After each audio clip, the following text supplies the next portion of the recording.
What is going on, everyone? Welcome back to Will Talks Disney, and thank you for coming back. So today we have a new video, and I'm pretty excited because I was doing some of the Google searching, and I found out there's actually a loophole if you want to park hop. So I know most of you know that Disney has a park reservation system where you can only do one park per day. So let's dive into this loophole and see what it's all about. So again, before we dive into this video, if you like my work as a young YouTube channel, the best way you can help me is by helping to spread my channel to people that you think would like this. So if you could drop a like, subscribe, turn on that notification, and like everyone's saying, smash that like button. Now, sorry, let's get back to this loophole. Oh, sorry, I wasn't supposed to do quotation marks yet because you don't know the truth, but you'll find out soon. So, as we see here on this Inside the Magic article, the loophole still lets you park hop at Disney World.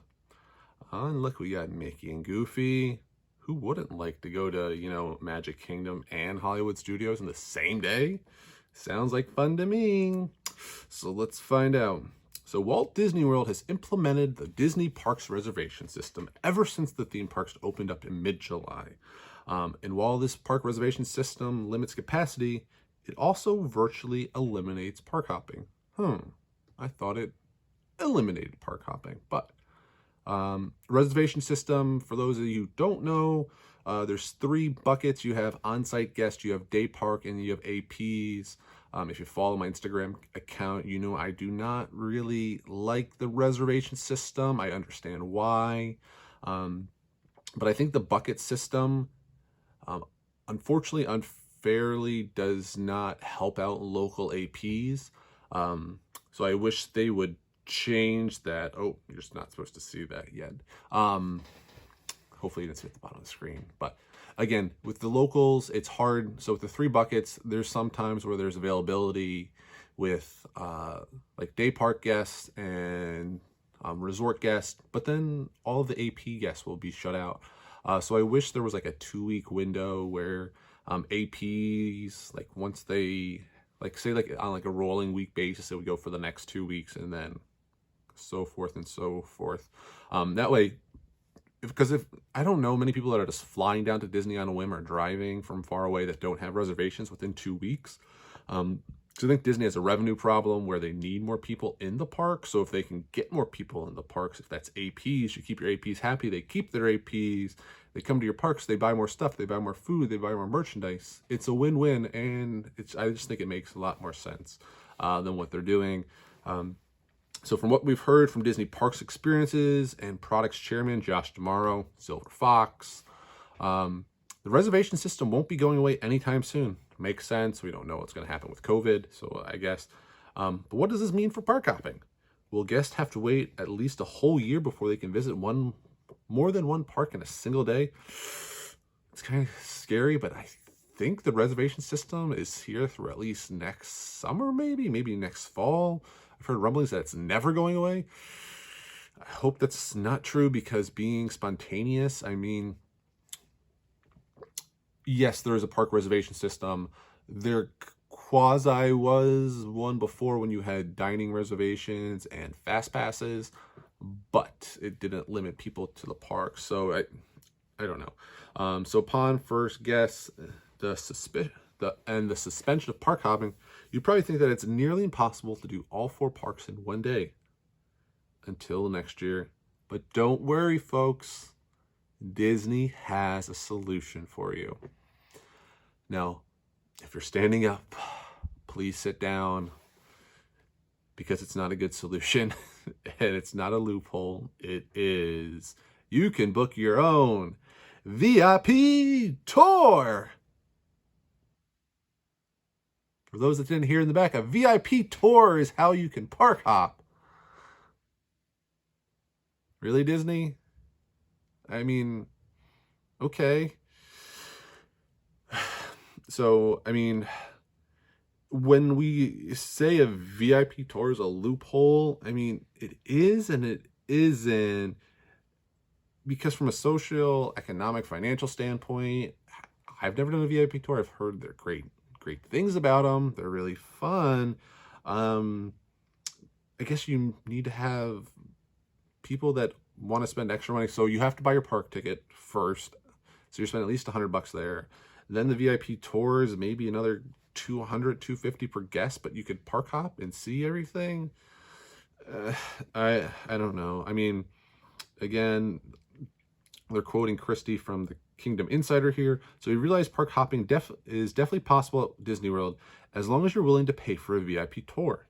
If you are, then you can ride Star Wars Rise of the Resistance in the morning, head to Epcot for some food and wine festival in the afternoon, and then experience Kilimanjaro Safari at dusk and treat yourself at dinner at Cinder Royal's table all in one day. Well, you couldn't when this article was written because that news just came out. But I think what VIP tours do, I mean, you have a guest, you can park up, you kind of go behind the scenes, you get in front of the lines. But with COVID, I mean, you're really doing the VIP tour guide just a park hop? I don't know. I mean, let's see why I am nervous about calling this a loophole. So a private VIP tour can range from $425 to $750 per hour. Let me say that again, $425 to $750 per hour. Whoa, I need a new job. I mean, if you have 10 people in a tour, it's $42 a person per hour, which is still crazy. You do it for 4 hours. I just don't see the point besides wanting to park hop. I don't get it. You still need a valid ticket, and you can only do up to 10. Because as long as you have a valid admission or an annual pass, you can park hop as much as you want with your private VIP tour guide. Thank you, Disney. Thank you for this. So a Disney Park Pass is at least required, but you can still visit multiple theme parks. So you can get one at, I guess, essentially whichever one you want. I don't know. I mean, this is a beautiful picture, but I think overall, I think this leads to a bigger Disney discussion.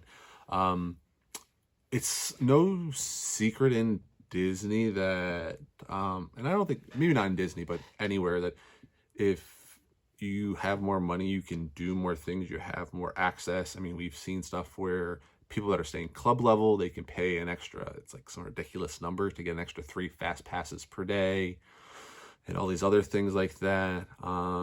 So it's not new. Disney is a business, as we've talked about before. They lost a ton of money in year-over-year park revenue. They have to report out to investors every 3 months, which is super hard. And so I understand. Is it going to affect people that are going to the parks? No. I mean, you're talking about tour groups of 10 people. So from that aspect, it's not affecting. Is it fair? Yes, because people are paying as life fare? No. I don't think there's a moral high ground to stand on this because, again, it's a private company on private property doing things that people are asking for. Why does Disney have private tours? Because people that have more money than I do want to do them. So maybe it doesn't make sense for everyone, but I think at least it's something that we've seen before. It's not as ridiculous as those cabanas they had in Tomorrowland from a long time ago.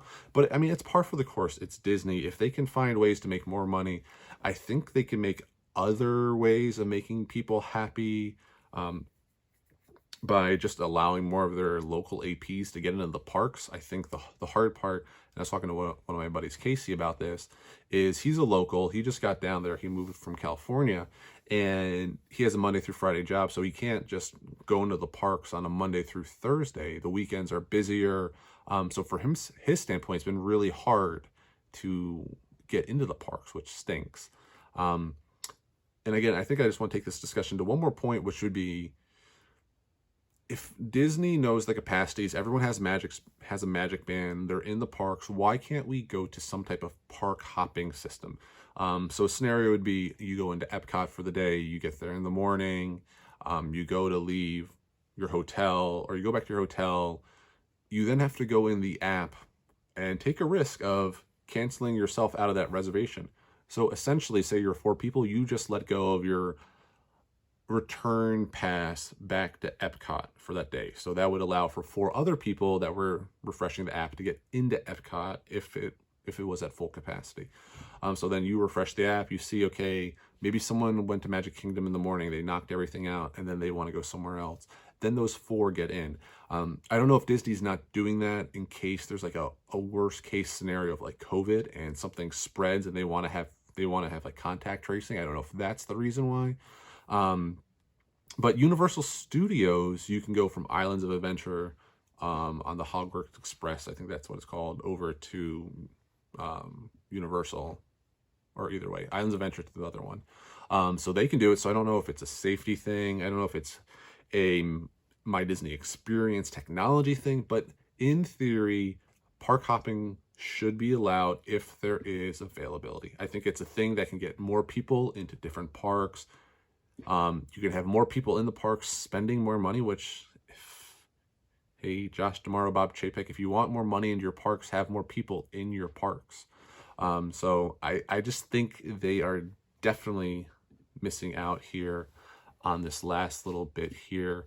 So let me know what you guys think. And as always, have faith, trust, lots of pixie dust. And I look forward to the next time we talk Disney.